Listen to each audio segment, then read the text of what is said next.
Shalom, selamat malam teman-teman.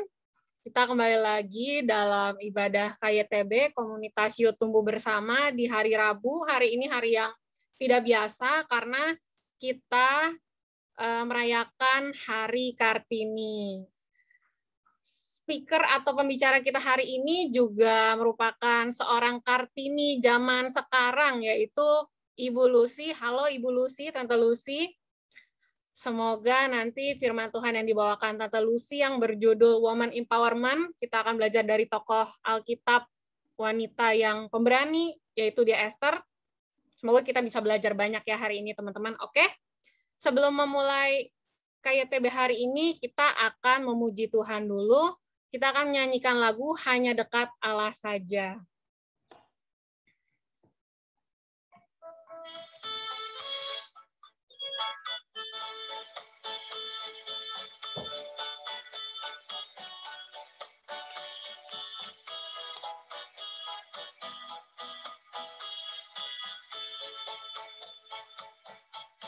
Hanya dekat Allah saja, aku tenang. Daripada nyala keselamatanku. Hanya Dia gunung batuku, hanya Dia kota bentengku. Aku tidak akan goyah selama-lamanya. Sekali lagi. Hanya dekat Allah saja, aku tenang. Daripada nyala keselamatanku. Hanya Dia gunung batuku, hanya Dia kota bentengku. Aku tidak akan goyah selama-lamanya. Kita nyanyikan satu kali lagi ya teman-teman. Hanya dekat Allah saja, aku tenang. Daripada nyala keselamatanku. Hanya Dia gunung batuku, hanya Dia kota bentengku. Aku tidak akan goyah selama-lamanya. Hanya Dia. Hanya Dia gunung batuku, hanya Dia kota bentengku. Aku tidak akan goyah selama-lamanya.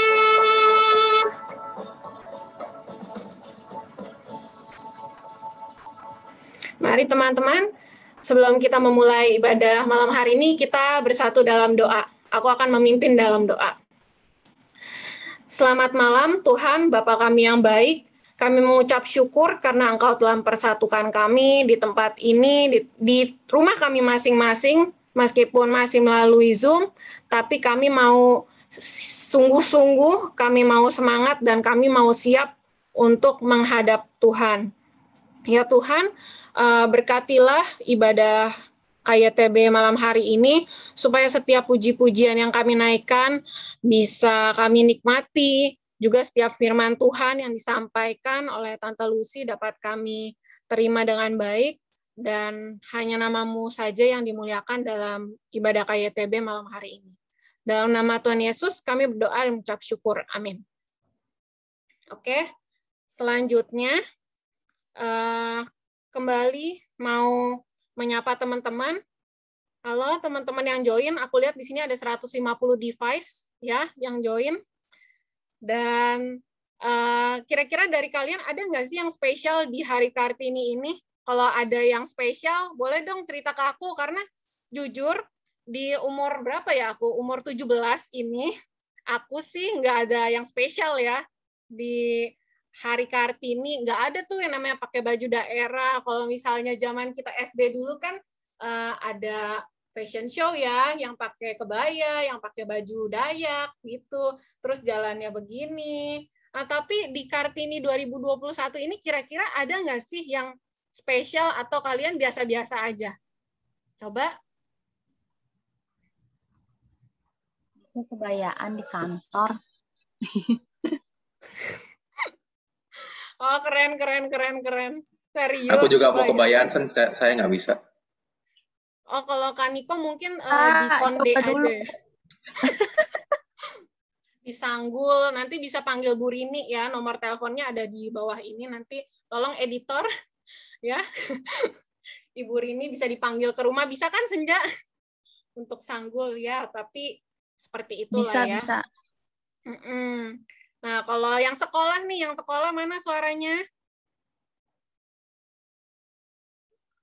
Ya oke. Gimana? Ada yang merayakan Hari Kartini? Coba Karin, Adin tadi aku lihat pakai baju daerah ya. Itu dalam rangka apa? Apa photoshoot untuk koleksi pribadi?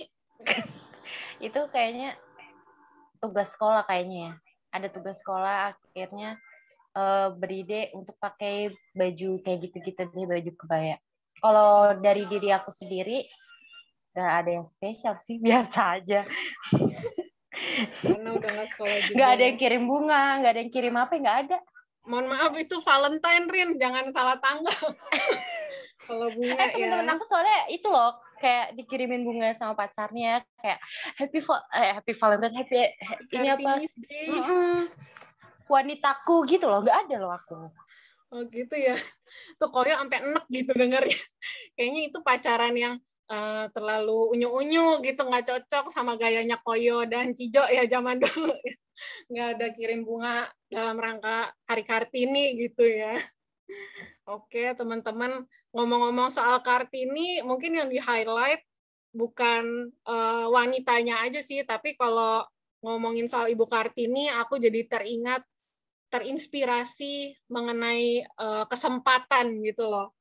Jadi laki-laki dan perempuan punya kesempatan yang sama untuk kejar cita-cita. Oke, jadi anak-anak youth, kita selesai ibadah hari ini, kita akan menginspirasi teman-teman kita di luar sana kalau kita tuh bisa sukses dalam pendidikan, dalam karir, dalam pelayanan, dan hanya nama Tuhan saja yang dipermuliakan. Oke?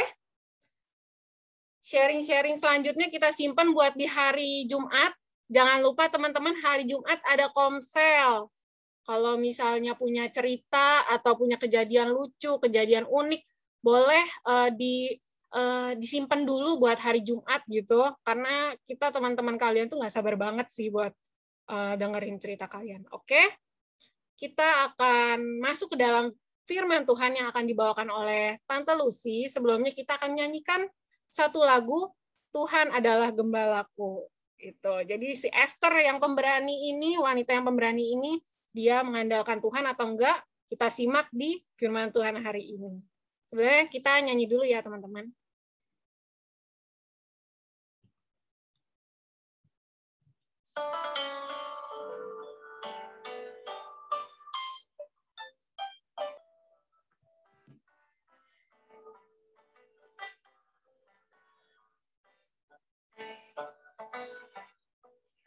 Tuhan adalah gembalaku, takkan kekurangan aku. Ia membaringkan aku di padang yang berumput hijau. Dia membimbingku ke air yang tenang. Dia menyegarkan jiwaku. Ia menuntunku di jalan yang benar, oleh karena namanya. Sekalipun aku berjalan dalam lembah kekelaman,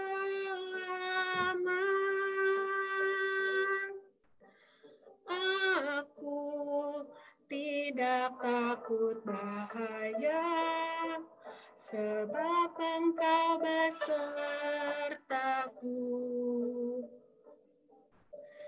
Gadamu dan tongkatmu, itulah yang menghibur aku. Ia membimbingku ke air yang tenang. Ia menyegarkan jiwaku. Ia menuntunku di jalan yang benar oleh karena namanya. Sekalipun aku berjalan dalam lembah kekelaman, dan aku pun akan diam dalam rumah Tuhan sepanjang masa. Aku persilakan Tante Lucy untuk membawakan firman Tuhan hari ini. Terima kasih Monica untuk pujian yang sudah disampaikan. Katanya tadi takut tapi hebat. Luar biasa ya. Mari kita sebelumnya berdoa dulu. Tuhan Yesus, kami bersyukur untuk kasih setia Tuhan dalam kehidupan kami. Kami bersyukur karena Engkau adalah Tuhan dan Juru Selamat kami yang hidup, yang selalu ada beserta kami, mendampingi kami dimanapun kami berada. Kami sungguh bersuka cita untuk kehadiran-Mu, untuk penyertaan dan untuk kasih-Mu. Kami khususnya bersyukur kalau pada malam ini kami boleh bersama-sama, bersekutu bersama, memuji nama-Mu dan juga mendengarkan firman-Mu. Engkau sediakan memimpin sehingga segala yang kami dengarkan, kami renungkan bersama-sama dapat kami lakukan dalam kehidupan kami sehari-hari. Terima kasih Tuhan Yesus, dalam nama-Mu saja kami berdoa dan bersyukur. Amin. Hai semuanya, terima kasih untuk kesempatannya bisa bersama-sama dengan Youth jadi berasa lebih muda. Berapa tahun ya? 20 tahun. Lebih, 30 tahun. Terima kasih ya. Kali ini kita akan bersama-sama belajar mengenai women empowerment. Esther. Bisa ditampilkan slide-nya? Ya. Waktu pertama kali dapat tema ini dari Antonia, saya pikir, wah ini sepertinya perempuan-perempuan di Youth ini sudah hebat-hebat ini, masih perlu di empowerment lagi. Malahan mungkin beberapa anak laki-lakinya yang masih di bawahnya yang perempuan ya, kurang aktif dibandingkan dengan perempuan. Tapi bersyukur hari ini Tante lihat, wah udah banyak ini yang kaum prianya yang bermunculan. Semoga makin bertambah hari, makin bertambah banyak juga teman-teman yang lain ikut hadir bersama-sama. Ya, kita akan belajar mengenai Esther. Slide berikut. Esther, dia adalah seorang yatim piatu. Ya. Dia bangsa Yahudi, ayah ibunya sudah meninggal, jadi dia diangkat anak oleh sepupunya. Lucu ya, sepupu kok bisa angkat anak. Tapi mungkin karena jaraknya umur jauh sekali, jadi walaupun namanya sepupu, tapi umurnya karena bedanya jauh sekali, jadi terus diangkat anak oleh sepupunya yaitu Mordekai. Dan dia hidup bersama dengan Mordekai, tapi pada akhirnya dia bisa menjadi ratu dari Raja Ahasiweros di kerajaan mana? Ada yang bisa tahu? Saya jawab. Raja Ahasiweros dari kerajaan. Pilih. Kerajaan Mesir, Babel, atau kerajaan Yunani? Yang mana?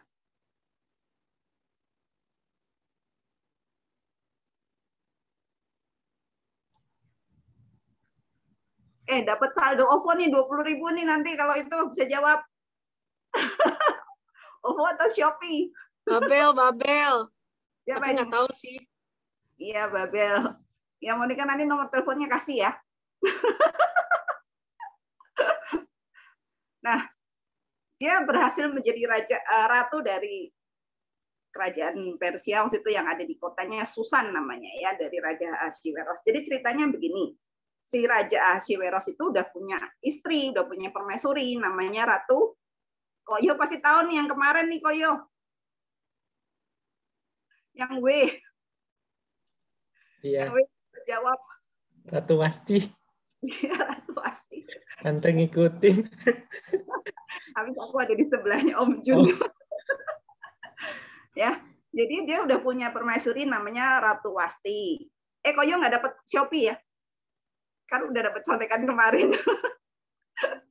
Nah, terus karena Ratu Wasti dipanggil menghadap kepada raja, dia tidak mau, rajanya jadi marah. Apalagi yang tamu-tamunya juga bilang, wah itu gimana, nanti istri-istri yang lain meniru. Seperti Ratu Wasti tidak tunduk pada suaminya. Jadi akhirnya Ratu Wastinya didepak, dijatuhkan, tidak lagi jadi permaisuri, dan akhirnya dibuka satu sayembara. Siapa yang mau boleh daftar. Yang penting masih muda, belum menikah, cantik ya. Ya pokoknya menawan lah. Ya. Akhirnya banyak orang yang datang daftar, lalu lewat seleksi. Seleksinya itu juga nggak mudah ya. Kalau yang sudah masuk itu nanti dirawat dengan baik, itu butuh waktu 12 bulan untuk nantinya bisa menghadap pada Raja Ahasiweros. Jadi selama waktu yang 12 bulan itu, ada waktunya 6 bulan itu dikasih wangi-wangian. Jadinya direndam gitu ya, supaya wangi gitu. Kalau di sini, kalau kelamaan direndam nanti malah kisut. Tapi mereka rupa-rupanya yakin malah nanti jadi wangi, kulit lebih halus gitu ya. Nanti 6 bulan berikutnya dikasih minyakan gitu. Jadi lama persiapannya untuk menghadap pada Raja Ahasiweros. Nah, kalau sudah menghadap, di hadapan Raja Ahasiweros itu datangnya petang, pulang pagi, nanti muncul lagi. Itu kalau dia raja tidak berkenan, itu kan masukin lagi ke tempat yang lain. Jadi ada balai satu untuk balai yang akan menghadap raja, persiapan. Balai kedua kalau sudah ketemu raja, di situ. Kalau raja tidak manggil lagi, ya dia udah di situ terus, tidak bisa kemana-mana. Seperti kalau kita nonton film silat itu ya, film Mandarin, kalau banyak haremnya kan, raja-raja itu, raja China itu banyak harem. Kalau rajanya nggak suka, ya udah sampai tua, sampai apa, ya udah di dalam tempat harem itu nggak bisa keluar kemana-mana. Itu juga begitu. Jadi kalau yang disukai raja, nah itu yang baru mendapatkan satu hal yang bagus. Nah, si Esther ini akhirnya menghadap raja. Ternyata raja menyukai dia, jadinya dia diberikan mahkota, bahkan diangkat menjadi permaisuri. Ya, karena Ratu Esther ini selain menarik, selain cantik, dia juga orangnya menyenangkan. Ya, kita bisa baca dari Esther, kitab Esther 2 sepertinya ya. Itu dibilang bagaimana Esther itu menarik, menyenangkan. Jadi banyak orang tuh yang senang. Seperti sida-sida, dayang-dayang yang mengatur itu, mereka senang pada Esther karena Esther tidak banyak menuntut. Ya, dia sederhana, tapi juga pintar. Gitu. Jadi pintar memilih, pintar bersosialisasi juga. Nah, akhirnya si Esther bisa masuk menjadi kesayangannya raja dan menjadi permaisuri. Lalu suatu hari ada laporan nih dari dayang-dayangnya ke Ratu Esther. Saya lihat, itu ada di gambar berikutnya ya. Lihat pamanmu, sepupumu, ayah angkatmu, Mordekai. Dia ada duduk di depan pintu gerbang. Dia nggak bisa masuk ke dalam istana karena saat itu dia mengenakan baju kabung. Rupa-rupanya si Mordekai ini sudah dengar kabar dari Haman. Haman itu adalah satu pembesar dari kerajaan Babel saat itu, ya. Dia tuh tingkatannya di atas pembesar-pembesar yang lain, dipercaya sama raja. Jadi orang kalau datang lihat ada Haman langsung berlutut sujud gitu ya. Tapi si Mordekai ini enggak. Jadi si Haman jadi kesel. Karena itu dia terus bikin, wah, aku pengen membunuh si Mordekai ini. Tapi kalau dibunuh kan dia orang gedean, masa bunuh orang kecil begitu, tidak berarti. Jadi dia pikir cara, terus dia tahu. Dikasih tahu orang kalau si Mordekai itu bangsa Yahudi. Dan bangsa Yahudi itu memang menyembahnya kepada Allah. Jadi terus pikir-pikir, dia bikin peraturan gini, oh, kalau gitu aku cari cara nih gimana supaya akhirnya bangsa Yahudi semuanya dimusnahkan. Jadi dia terus menghadap kepada Raja Ahasiweros gitu ya. Terus dia bilang, di kerajaanmu itu ada satu bangsa yang masih melakukan hukumnya sendiri, jadi tidak taat pada hukummu. Jadi mereka tidak mau melakukan perintah raja, katanya. Jadi tidak layak untuk tinggal di sini, dimusnahkan saja. Akhirnya si Raja Ahasiweros mengeluarkan cincinnya. Cincinnya itu cincin bermeterai, dikasih. Terus dicaplek, gitu ya, bikin surat perintah bahwa si Haman diberi kuasa untuk memusnahkan bangsa Yahudi yang ada di kota Susan dan di kerajaan Babel saat itu. Terus si Mordekai dengar, jadi dia mengenakan baju berkabung, dia nangis-nangis, melolong-melolong, sambil jalan, dan dia nggak bisa masuk ke dalam istana karena nggak boleh kalau orang pakai baju kabung gitu, Mas. Jadi dia duduk depan dan dilihat oleh dayang-dayangnya Esther. Lalu si Esther ini, walaupun dia sekarang sudah jadi ratu, dia tetap ingat, tetap hormat kepada ayah angkatnya. Dia suruh orang tanya, kenapa itu? Katanya gitu ya. Apa ada yang sakit, apa ada yang meninggal, atau bagaimana? Terus si dayang-dayangnya tanya, kenapa? Terus mereka cerita, oh begini nih, bangsa Israel bentar lagi akan musnah gitu ya. Terus sampaikan lagi ke Esther, terus Esthernya bilang lagi, sampaikan, aku kan nggak bisa buat apa-apa gitu ya, walaupun dia ratu, dia tapi tidak punya kuasa yang seperti raja gitu kan. Ratu kalau dipanggil raja baru datang gitu ya. Kan saat itu, kalau sekarang sih seperti ratu, kalau Ratu Elizabeth kan memang yang punya kuasa, seperti ratu-ratu yang mendampingi raja saat ini kan punya pegawai lah, punya kuasa juga, tidak cuma dada-dada gitu ya. Kalau saat itu mungkin si Esther itu dada-dada kepada masyarakat juga enggak, dia disimpan aja gitu ya. Nah, dia bilang gitu. Terus ya Mordekai bilang, kamu jangan merasa bahwa kamu akan selamat karena kamu berada di istana, karena siapa tahu kamu nanti juga pasti kena gitu ya. Nah, akibatnya bisa dibunuh juga. Dan coba pikir, ini mungkin kesempatan bagi kamu juga untuk bisa maju gitu ya, menyelamatkan bangsamu juga gitu ya. Terus akhirnya si Esther menyuruh Mordekai bilang ini, kalau gitu kasih tahu semua bangsa Yahudi yang ada di kota Susan untuk berpuasa selama 3 hari. Dan aku akan menyuruh dayang-dayangku juga untuk berpuasa. Makanya kalau zaman sekarang itu suka ada yang dibilang puasa Esther. Ya, kalau misalkan kita ada beberapa gereja atau persekutuan itu bilang, ayo kita puasa Esther gitu ya. Jadi puasanya 3 hari begitu ya. Terus sampai mana puasa ya. Setelah itu 3 hari berlalu, lalu kita lihat gambar berikutnya. Ya, ini Ratu Esther berpuasa dengan dayang-dayangnya. Ada makanan tapi masih full tuh, nggak dimakan tuh. Kalau sekarang Indomie gambarnya piring kosong. Nah, kalau itu juga walaupun ada buah tapi tidak dimakan. Nah, sekarang berikutnya gambarnya. Akhirnya 3 hari berlalu, tiba saatnya Esther untuk menghadap kepada Raja Ahasiweros. Dia berdiri dari jauh, hatinya pasti apa? Berdebar-debar gitu ya. Aku berani maju apa enggak? Karena kalau raja tidak mengulurkan tongkatnya, apa yang terjadi? Esther pasti mati. Hukumannya mati, karena kalau ada orang yang menghadap ke raja tanpa dipanggil itu nggak bisa ke dalam ruang istana, dalam istananya itu. Jadi harus tunggu raja mengulurkan tongkat. Dia berdiri lama gitu ya. Terus akhirnya dia ingat bahwa Tuhan memberikan kekuatan lah ya. Udah puasa juga, ada 3 hari, kalau aku nggak maju juga gimana gini ya. Bangsaku tergantung pada aku juga gitu ya, nyawaku juga gitu ya. Jadi dia memberanikan diri. Pada saat ini pasti saat yang paling mendebarkan buat si Esther, karena bukan hanya taruhan nyawanya saja, tapi juga nyawa ayah angkatnya, nyawa yang lain juga bisa kebawa-bawa. Kalau misalkan rajanya tanya, kenapa kamu berani maju-maju gitu ya. Tapi dengan tekad dia maju. Dan bersyukur bahwa pada saat dia maju ke depan, apa yang terjadi? Raja Ahasiweros mengulurkan tongkatnya. Ya, kita lihat di gambar berikut. Terus pegang. Tandanya dia selamat. Dia tidak akan dihukum mati. Terus raja mau mendengarkan apa yang disampaikan. Terus Esther cerita tentang itu nggak, pembunuhan. Ada yang sudah tahu cerita tentang Esther? Apa dia langsung cerita, wah aku mau dibunuh, bangsaku akan dianiaya, akan disulah oleh Haman gitu.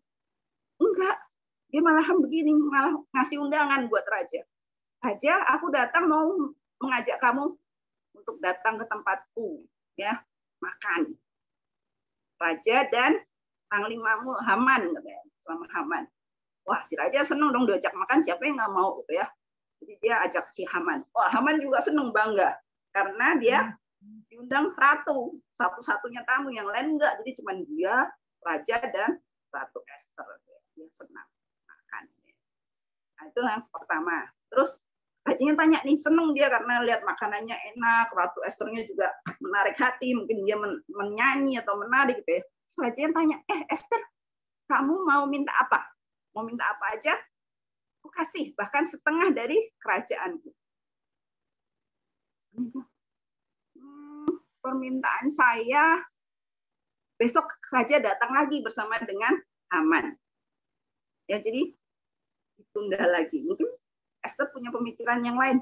Wah, kalau rajanya udah seneng, besok tambah seneng, berarti mungkin keinginannya lebih gampang menyampaikannya. Gitu ya. Si Haman pulang. Ini tanda ceritanya semua nih, satu kitab nih ya, Esther ya. Bukan Esther aja. Udah pada tahu belum sih? Kalau belum tahu, jadi harus cerita semua nih. Dah, terusin ya. Akhirnya si Haman pulang dia lihat lagi. Dia nggak lihat si Mordekai. Dia ketemu si raja.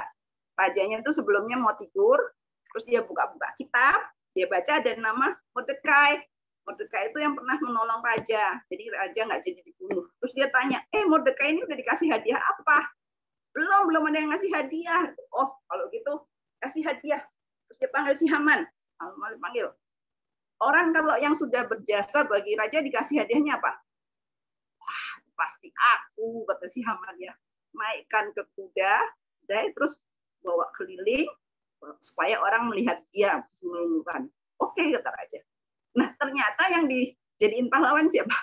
Mordekai. Jadi hatinya makin panas gitu ya dia ya, karena dia akhirnya bertugas bawa keliling si Mordekai.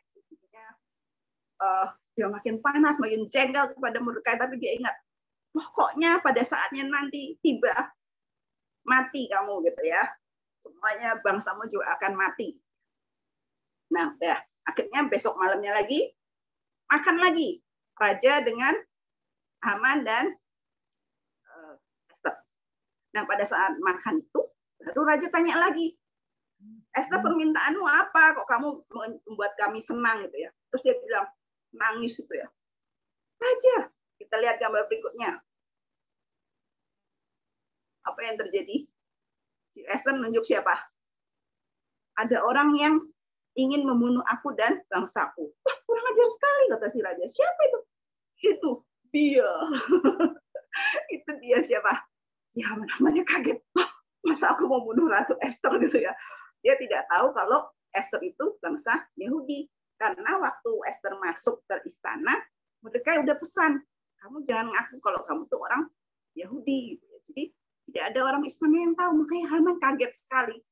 Ditunjuk gitu ya. Dan raja marah, terus dia pergi. Terus si Haman masih berlutut memohon kepada Esther. Rajanya masuk lagi, lihatlah lagi si Haman masih berlutut di depan si Esther itu. Esthernya lagi duduk lagi di peraduannya gitu kan. Marah dia. Tangkap orang ini. Emangnya dia udah selain membunuh dia masih mau memoles itu apa? Ya pokoknya menganiaya lah istriku gitu ya. Jadinya Hamannya ditangkap dan raja akhirnya tanya, gimana itu apa yang terjadi sebenarnya? Itu kan udah berhasil selamat.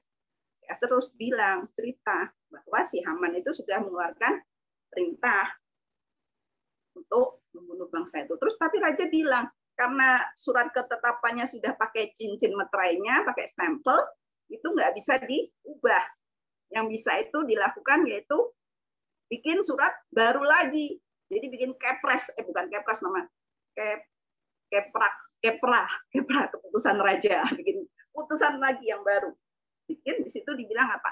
Bangsa Israel boleh Yahudi saat itu boleh melakukan perlawanan. Jadi waktu mau ditangkap itu sama orang yang mau menjalankan keputusan yang sebelumnya, mereka boleh melawan. Itu langsung disebar ke semuanya. Wah, langsung bangsa Yahudi saat itu bersiap-siap, ambil gada, ambil tongkat, semuanya diambil siap-siap untuk melawan. Jadi pada akhirnya, pada saat mereka mau ditangkap, mereka melawan, dan yang mati malah tentaranya, pasukan yang akan menangkap dan mengenai bangsa Yahudi saat itu di kota Susan aja ada sekitar 500 orang ya. Tadi dicek di Alkitab di Ester. Jadi pada saat itu mereka semua bersukacita. Terus untuk merayakannya, Mordekai menyarankan diadakan perayaan namanya Hari Raya.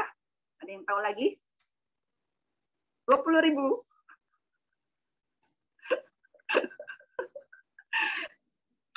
Ada yang tahu hari raya apa? Disebutnya sampai sekarang masih dirayakan di Israel. Hari raya ayo cepetan dicek pakai itu Google search. Mau di search? Nggak usah. Hari raya Purim ya. Jadi pada saat hari raya Purim itu kira-kira sebulan sebelum Paskah diadakannya. Paskahnya bangsa Yahudi tapi bukan orang Kristen. Kalau Paskah Kristen kan kebangkitan Tuhan Yesus. Kalau Paskahnya Yahudi kan lepasnya mereka dari tanah Mesir. Jadi sebulan sebelumnya itu ada acara namanya Hari Raya Purim. Di sana mereka saling berbagi makanan, saling memberi sedekah buat orang miskin gitu ya, makan bersama-sama karena mereka merayakan keselamatan mereka dari pembunuhan oleh Haman. Kebalikannya si Haman akhirnya yang mati, bahkan anaknya juga 10 disulap. Jadi tiang-tiang yang sudah disiapkan untuk bangsa Israel dipakai untuk Haman dan anak-anaknya. Nah, dari sini sekarang apa hubungannya antara women empowerment dengan si Esther? Kita sekarang coba belajar women empowerment itu apa sih?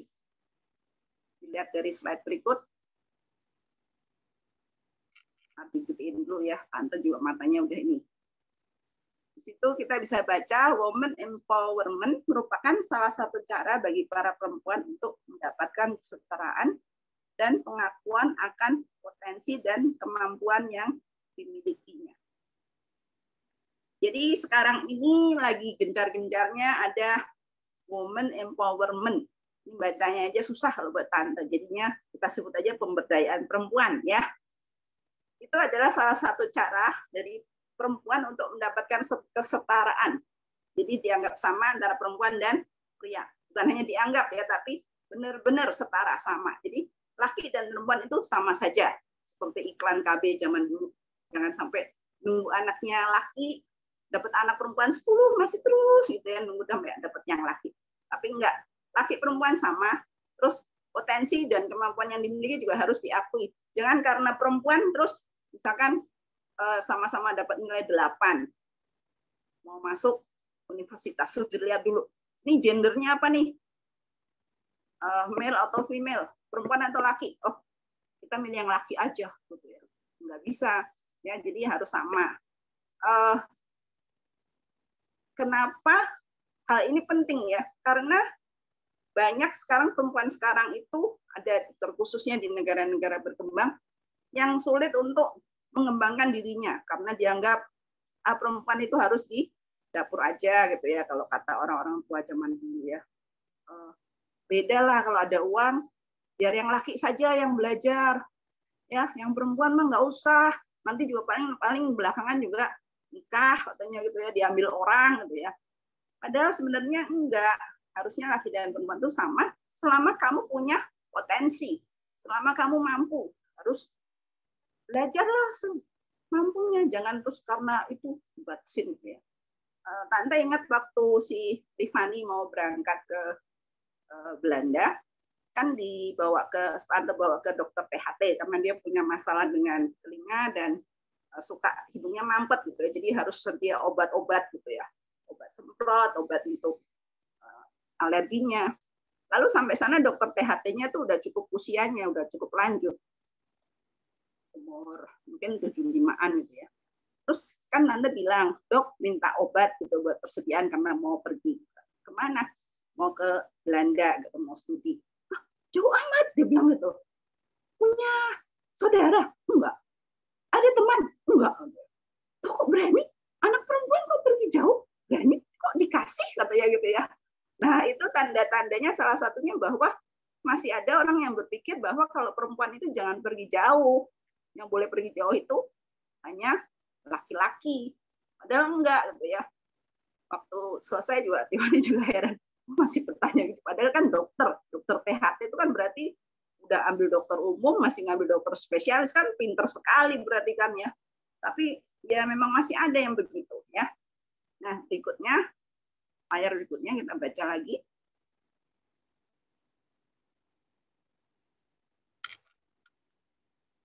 Manfaatnya apa itu pemberdayaan wanita? Manfaatnya itu bisa memunculkan kesadaran tentang kesetaraan gender.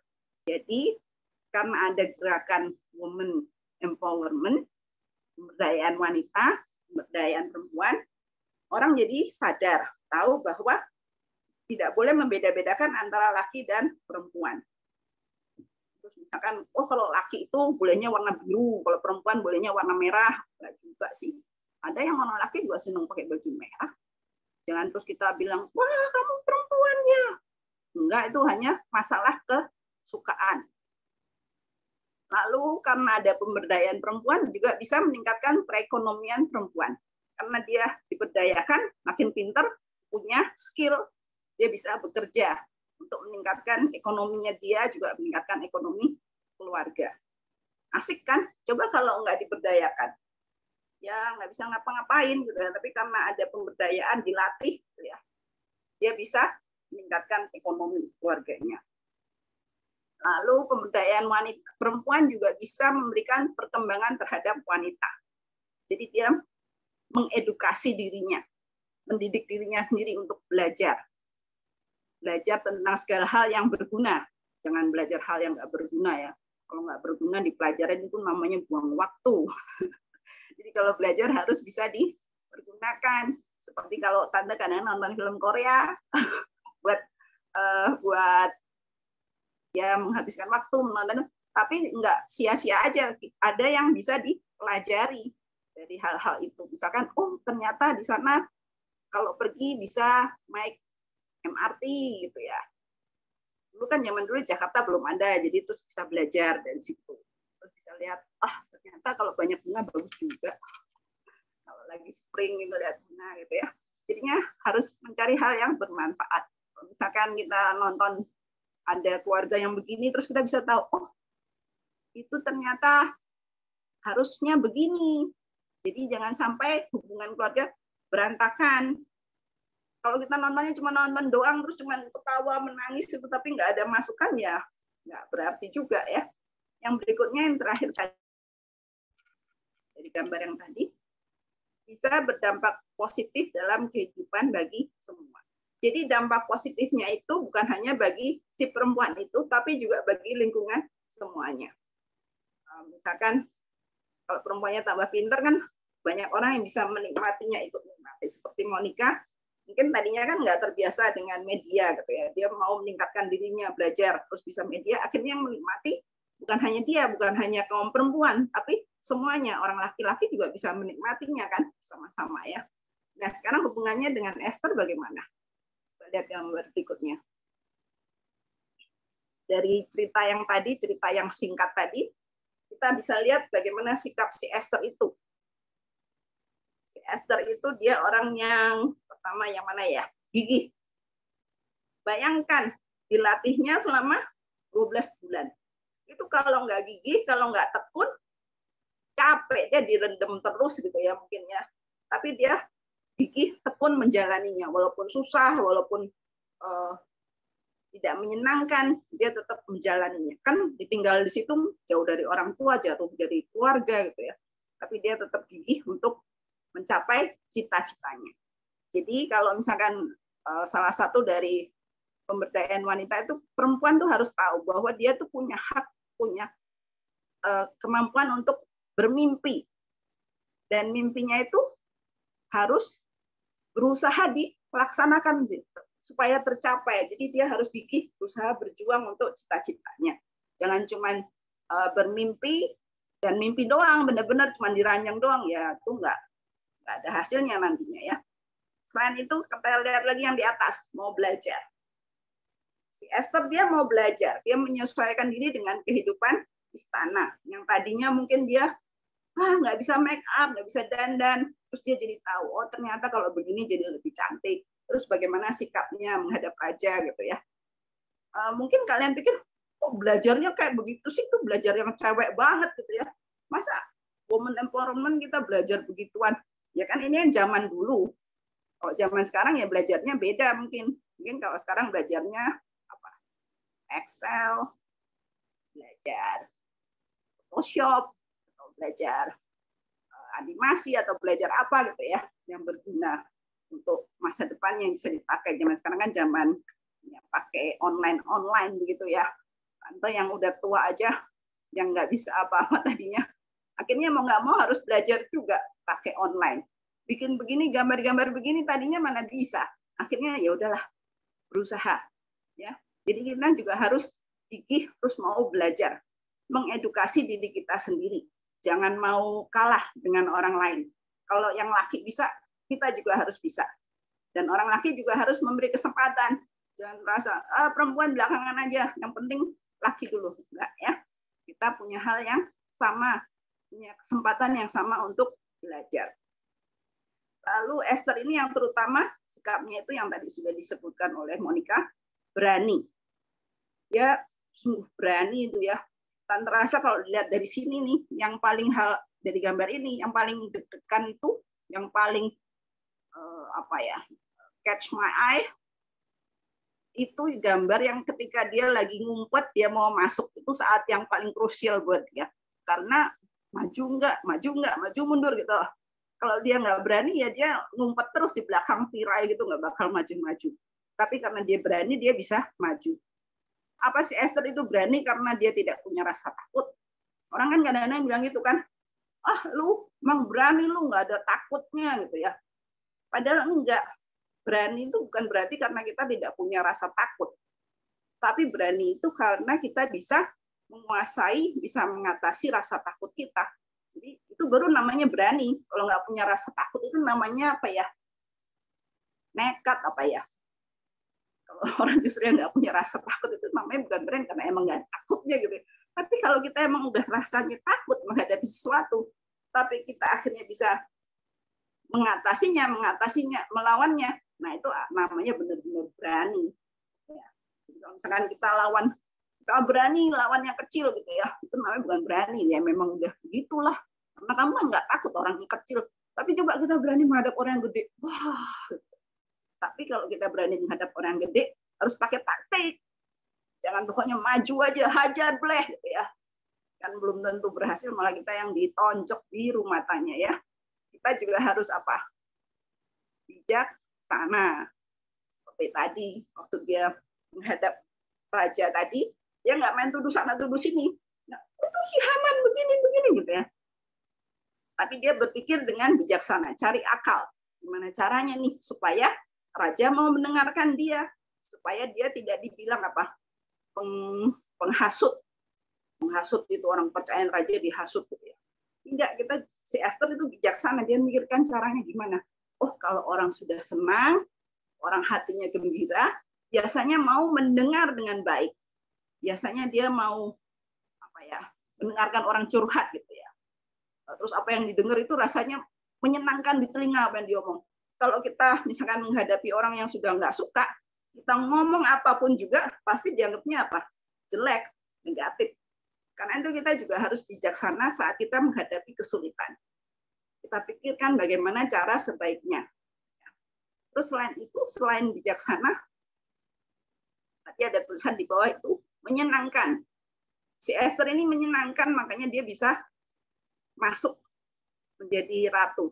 Karena si pelayan-pelayannya itu, sida-sida yang melayani Esther juga senang dengan Esther. Si Esther tuh sampai dikasihnya yang terbaik.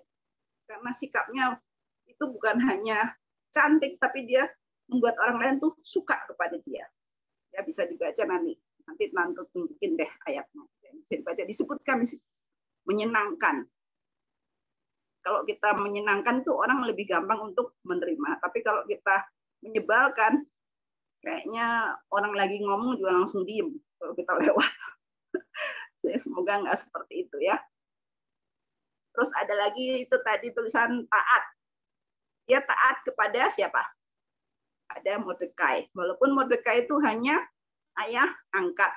Orang yang jabatannya akhirnya jauh di bawah dia karena dia sudah menjadi ratu. Tapi dia tetap memperhatikan. Di sini menghormati orang tua. Jadi dia tidak, wah udah berhasil orang tua dibuang deh. Enggak ya, tapi dia tetap memperhatikan. Ketika orang itu menghadapi kesulitan, dia tanya, kamu susahnya kenapa? Itu apa sebabnya gitu ya. Tidak main cuek-cuekan aja. Dan yang berikutnya, yang penting, si Esther ini juga beriman. Di kitab Esther ini ada satu keistimewaan, yaitu sama sekali tidak ada kata Tuhan. Jadi kalau baca kitab Esther dari pasal 1 gitu sampai pasal yang terakhir, sama sekali nggak ada kata menyebut kata Tuhan. Padahal kalau di Alkitab kan biasanya banyak tuh, Tuhan Allah gitu ya. Terus Allah Maha Kuasa, atau Tuhan Yesus gitu ya, Yesus Kristus gitu ya, anak Allah. Tapi di situ nggak ada. Tapi kalau menurut para ahli Alkitab, ada rahasianya sebenarnya. Di bahasa aslinya itu, kalau orang Israel menyebut Tuhan itu Yahweh gitu ya, pokoknya nggak bisa dibaca itu ya. Mereka rahasianya itu berupa seperti akronim. Jadinya akronim itu kalau di akronim sebenarnya namanya apa? Akronim ya, betul ya. Seperti singkatan dari kata-kata depannya, singkatan gitu. Jadi singkatan terus depannya itu menyebut membentuk kata Tuhan. Jadi itu rahasianya gitu. Jadinya makanya walaupun tidak ada tulisan nama Tuhan, tapi di dalamnya terkandung Tuhan. Jadi dia tetap beriman kepada Tuhan, dan juga dia butuh bantuan dari orang-orang lain. Dia bisa bekerja sama. Tadi belum Tante masukin untuk situ ya, tulisan bisa bekerja sama. Dia minta orang lain juga ikut berpuasa. Jadi bukan hanya, aku sendiri yang kuat, aku sendiri yang pasti bisa. Tapi dia juga membutuhkan dukungan dari orang-orang lain untuk keberhasilan usahanya. Jadi usaha itu adalah usaha bersama-sama. Bukan semata-mata kekuatannya dia, tapi kekuatan dari Tuhan dan juga kekuatan dari bangsanya juga yang mendukung dia.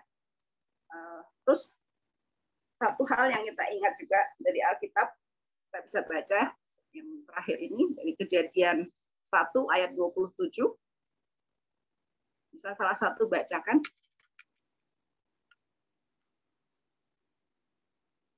Salah satu yang bisa bacain. Maka Allah menciptakan manusia itu menurut gambarnya. Menurut gambar Allah diciptakannya dia. Laki-laki dan perempuan diciptakannya mereka. Ya. Kita harus selalu ingat bahwa Allah itu menciptakan laki-laki dan perempuan itu sama. Samanya itu menurut gambar dan rupa Allah, menurut gambarnya. Jadi jangan pikir, kalau yang laki kan Adam dulu kan dari tanah, kalau yang perempuan dari tulang rusuk gitu ya. Itu beda, itu kan bahannya. Tapi di sini disebutkan bahwa sama dari gambarnya Allah. Jadi kita itu mulia. Mulianya tentu saja tidak huruf besar semua seperti Allah.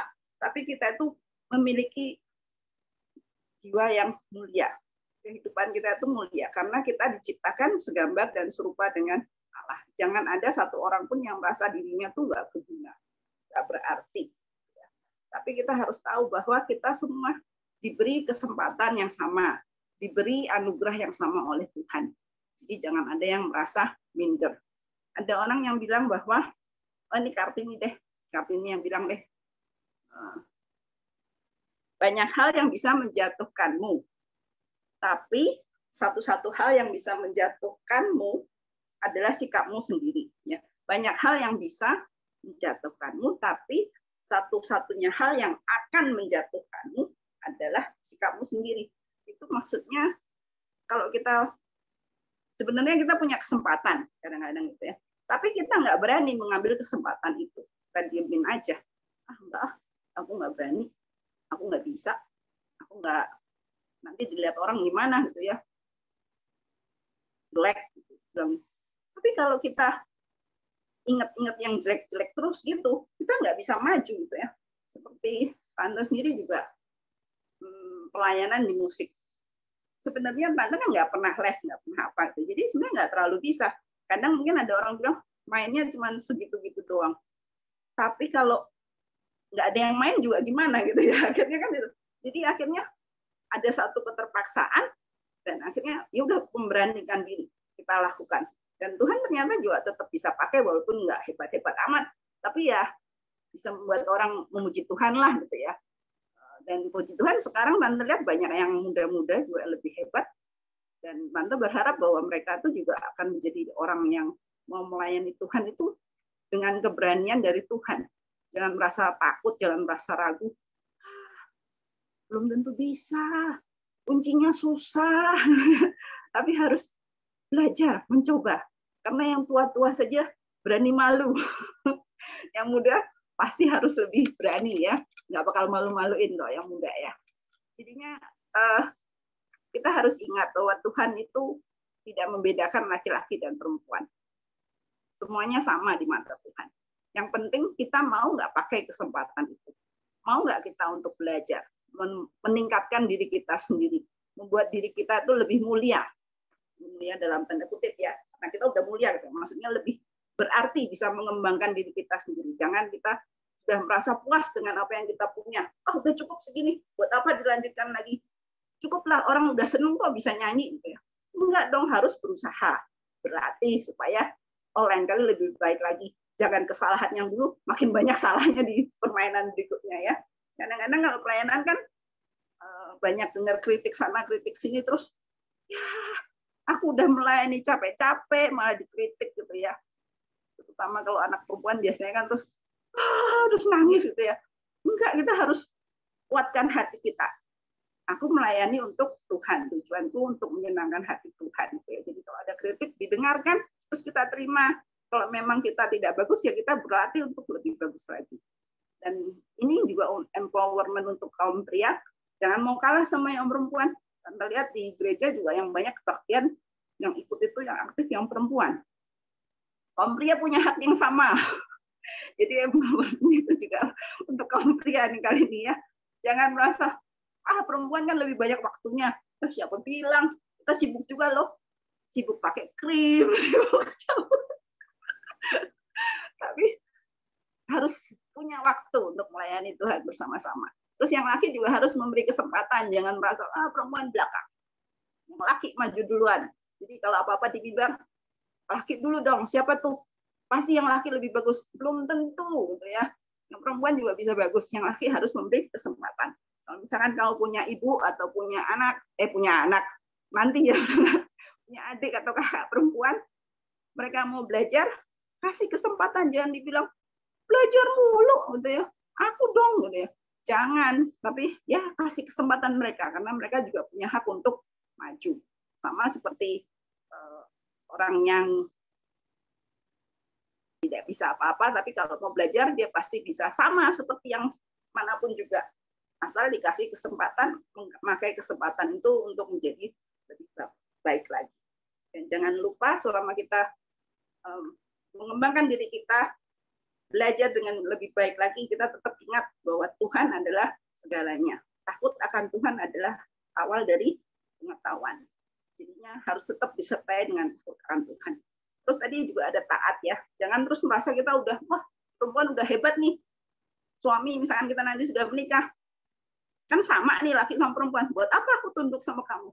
Kita tetap harus ingat bahwa tetap ada firman Tuhan yang mengatakan bahwa perempuan itu tunduk pada suaminya, istri tunduk pada istrinya, gitu. Apa laki-lakinya. Tapi suami juga harus mengasihi istrinya. Jadi kita tidak boleh hanya terpaku pada satu ayat saja, tapi kita kalau belajar Alkitab tuh harus ayat-ayat yang lain gitu ya, saling berhubungan. Jadi jangan ngotot pada satu ayat ini. Setara. Jadi aku nggak perlu taat lagi pada suami. Enggak juga, karena ada ayat yang lain juga bilang. Ya, jadi kalau mau harus belajar itu belajar yang benar, belajar yang semuanya, jangan belajar yang maunya kita, tapi belajar yang maunya Tuhan. Ada yang mau menanggapi?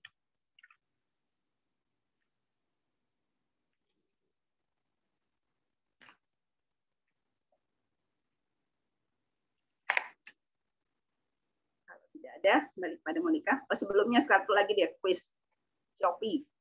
OVO 20.000. Boleh search. Kasih kesempatan nih. Siap-siap ya. Nama lain dari Esther, nama aslinya siapa?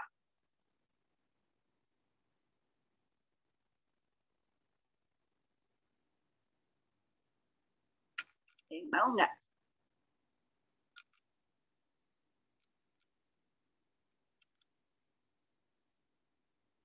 Depannya huruf H.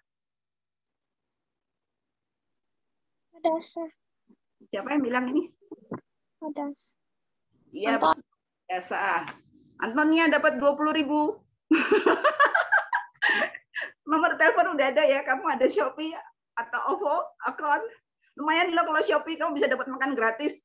40.000 kan diskon 50%. Udah dapat dari tante 20.000, jadi gratis makanannya. Ya, jadinya apa yang kita pelajari hari ini semoga bisa bermanfaat. Kita sudah bersama-sama belajar. Kembali kepada Monica, Tuhan Yesus memberkati. Oke, thank you banget Tante Lucy. Berapa banyak teman-teman yang hari ini belajar dari firman Tuhan? Kasih tunjuk jari. Basi, kalau begini basi, begini. Belajar banyak ya, oke. Thank you banget Tante Lucy. Aku sendiri juga terinspirasi ya, pengen menjadi Esther-Esther zaman sekarang yang berani, taat, menghormati orang tua. Terus apalagi tadi teman-teman banyak ya, kayaknya kalau misalnya kita punya teman kayak Esther tuh positif banget gitu kan. Oke teman-teman, ibadah pada malam hari ini selesai. Aku mau mengajak teman-teman untuk nyanyikan satu lagu pujian penutup, dan doa tutup akan dilayani oleh kakak pembina youth kita, yaitu Evangelis Nicholas Evan Setiawan. Oke, Kak Niko? Oke, teman-teman, kita nyanyikan lagu Engkaulah Segalanya atau You Are My All in All.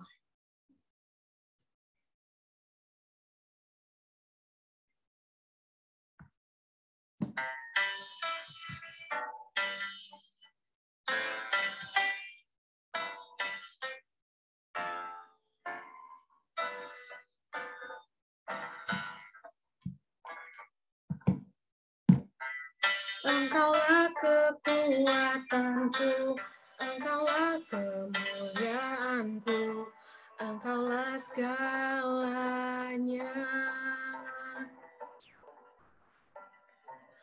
Engkau permata yang indah, takkan pernah ku lepaskan, Engkaulah segalanya. Yesus, domba Allah, mulia namamu. Yesus, domba Allah, mulia namamu. Kita nyanyi yang bahasa Inggrisnya. You are my strength when I am weak. You are the treasure that I seek. You are my all in all. Seeking you as a precious jewel, Lord, to give up I'd be a fool. You are my all in all. Katakan Jesus. Jesus, Lamb of God, what is your name?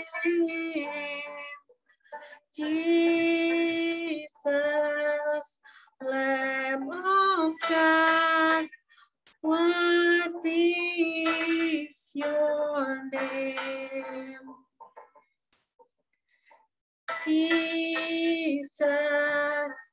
Lamb of God, what is your name? Jesus, Lamb of God, what is your name? Aku persilahkan Kak Niko untuk memimpin doa tutup. Mari kita berdoa. Tuhan Yesus, terima kasih untuk malam hari ini ketika kami boleh sekali lagi bersekutu bersama, beribadah melalui KYTB hari ini.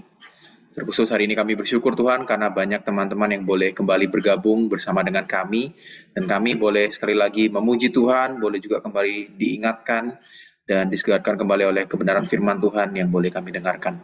Kami bersyukur melalui firman Tuhan, melalui kisah Ratu Esther, kami boleh belajar banyak hal, dan terlebih melalui Tante Lucy yang boleh juga membagikan pengalamannya, juga teladan hidupnya bagi setiap kami juga boleh belajar banyak hal. Dan saat ini tugas kami adalah bukan hanya untuk mendengarkan, tapi juga boleh melakukannya dalam kehidupan kami, Tuhan. Tolonglah setiap kami, anak-anak-Mu ini, agar kami dapat mengerti, memahami, terlebih dapat melakukannya dalam kehidupan kami. Bagi setiap kami yang adalah wanita, kiranya kami boleh belajar meneladani dari Ratu Esther sendiri maupun dari kehidupan Tante Lucy, agar kiranya kami boleh menjadi wanita-wanita yang luar biasa, yang boleh tetap berkarya, yang boleh juga terus mengembangkan diri kami, agar kami juga boleh Tuhan pakai luar biasa untuk melayani Tuhan dalam setiap pekerjaan, dalam setiap hal yang Tuhan percayakan kepada setiap kami. Kami juga mendoakan setiap kami yang para pria ini, agar kami juga boleh terus mendukung setiap wanita yang ada di sekitar kami, baik itu teman, pasangan, maupun orang tua kami sendiri, agar kami juga boleh menjadi seorang pria yang terus mendukung dan boleh juga terus menolong mereka dengan apa yang kami bisa lakukan ini, Tuhan. Terima kasih Bapak untuk malam hari ini. Kami juga mau terus menyerahkan Tante Lucy dalam tangan-Mu. Kiranya Tuhan boleh terus sertai pimpin hamba-Mu ini, agar ia boleh menjadi seorang istri, juga menjadi seorang mama yang takut akan Tuhan, dan boleh menjadi teladan bagi keluarganya maupun bagi setiap orang di sekitarnya. Terima kasih Bapak, hanya di dalam nama Tuhan Yesus kami sudah berdoa. Amin.